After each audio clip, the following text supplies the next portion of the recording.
අද මම කතා කරන්නේ තවත් ටෙක්ස්ට් එකේ ඩිසයින් එක වෙනස් කරන්න පුළුවන් Canva app එකක් ගැන.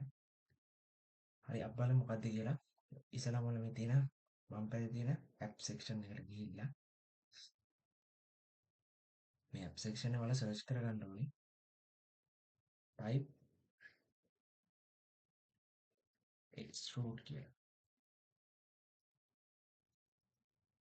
type extrude කියලා search කරලා එතකොට මෙන්න මේ වගේ app එකක් එනවා. මේක මෙහෙම save කරන්න ඕනේ. ඊට පස්සේ ඔයාලා user තියෙන design එකට දාන්න පුළුවන්. නැත්නම් ඔයාලා new design එකක් ගන්න පුළුවන් මෙතනින්. මම මේකට custom size එක 1000 දාන්න.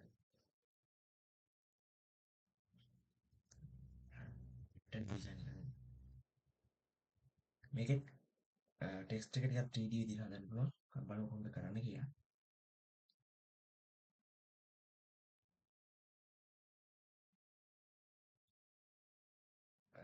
ප්‍රෝග්‍රෑම් එක වෙන ඊට පස්සේ මෙතන ඔයාලට අවශ්‍ය කරන ටෙක්ස්ට් එක දෙන්න පුළුවන්. මම මෙතන දෙන්නම් Canva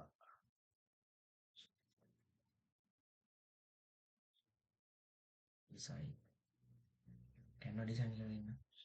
ඔයාලා මේකෙන් මෙතන ෆොන්ට් එක ඔයාලට අවශ්‍ය කරන ෆොන්ට් එක වෙනස් කරන්න පුළුවන් මෙතනින්. මෙතන මේ වගේ දෙන්න.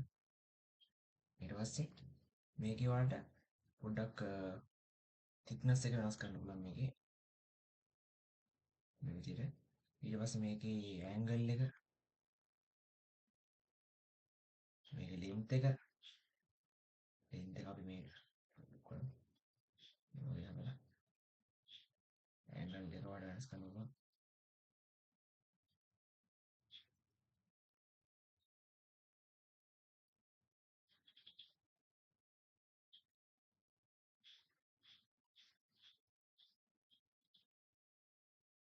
මේ සැන්ටෝ ඩිසයින් කියන දෙන්න හදාගෙන මෙන්න මේ විදිහට ඔයාලට කැමති ඩිසයින් එක කරාම ඇඩ් කරගන්න පුළුවන්. ඔයාගේ හදාගත්ත ටෙක්ස්ට් එක.